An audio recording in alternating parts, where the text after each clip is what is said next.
All right, the next strategy has to do with organizing management. Now, most small business owners and or doctors who, you know, and even large businesses, which I consulted and looking at it, they always talk about management and organizing first. They want to have the place perfectly organized. They want to have the perfect equipment, the perfect stove, the perfect this, the perfect that, the perfect staff for sure. Everything got to be perfect, so to say, before they promote, before they go on. Organizing is important to them.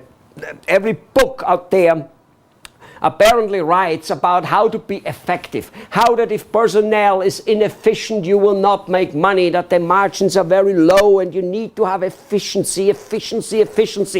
And while all those people are right, while this is important, let me tell you something, they couldn't be more wrong.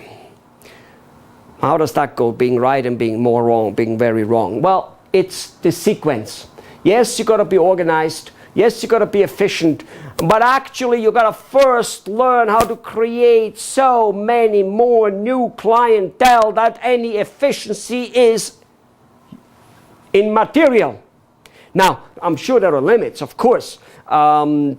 As I always mention the story of, I heard in Austria when I was like 10, 12, that the people in Arabic countries, they make so much money with their oil. When they buy a Mercedes and the ashtray is full, they don't empty the ashtray, they just get a new Mercedes. That's inefficiency. I'm sure we can't go quite that far, but there is a limit to trying to push every personnel to the limit, and all those type of things. Just make more money, get more people coming in.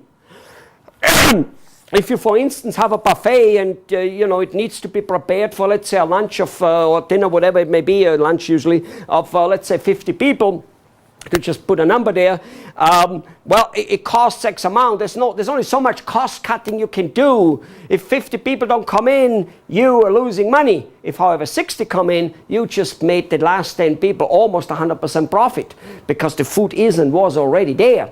And so more people coming in. My point, with our program on advertising, you are going to learn management, but not in order to organize you for the sake of organizing. That's baloney. That is baloney. What you're going to learn, what to do first. For instance, marketing. How marketing is so important and that it has to come so first. You should be, if you ever plan on opening a restaurant, plan on marketing it 6 months before.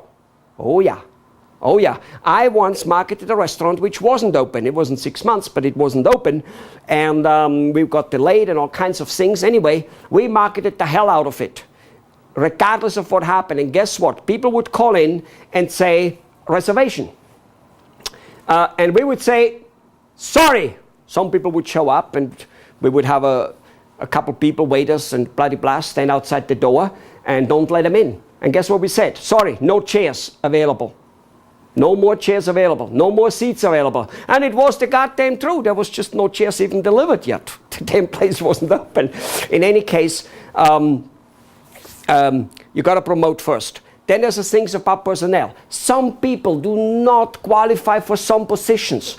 You know, even though most of the positions in the hotel business are some sort of outgoingness. I hate repetitive work. Anything to become too repetitive, I'll start soon not liking it.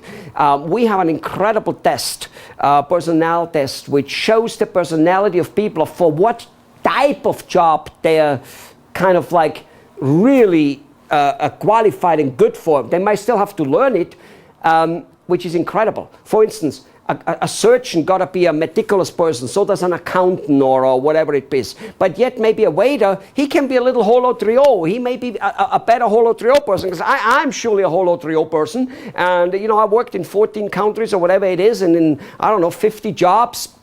Any repetitiveness is killing me. But so if I would have to do accounting more than a few hours, I go nuts. Some accountants, if you make them doing what I do, you know, do different activities all day long and have a whole stack of hats, you know, different jobs I have to do, and even them change them, I go crazy. Our personality test is fantastic. We have a resource website. I think it's My Life Expansion. I really actually don't quite know what it is, but go ahead and On the website it will be written which site it is, as well as you can call our consultants.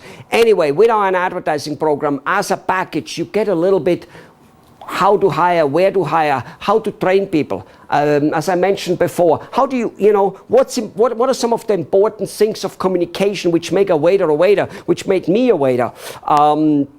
Some of that stuff you're going to learn with our advertising program, but most importantly, should you hire people at all? Should you not hire people? And maybe that's all not a problem for you. Maybe you have that well under control, but a few hints on it are very, very good. So there's that management, there's that marketing, there's that organizing part. How do you keep track of the people who are slightly better than others? How, rather than the feeling alone. Feeling is important. You know whether a waiter of yours is feels good, and etc. And how do you do that? And all those things. But in this program, I will be putting in a few steps on how to make a waiter more upselling. How can he sell the certain appetizers when others don't, or at least more? How can he sell an extra cognac or whatever it might be? And how can he sell the food you want to sell? Well, maybe why? Maybe because you want to get rid of it because, it's fresh fish and you don't want to have it tomorrow anymore because it wouldn't be fresh anymore. Blah, blah, blah, blah, blah, blah.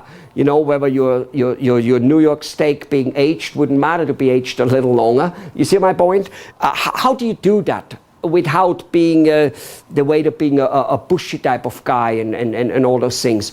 That's part of organizing, part of sales.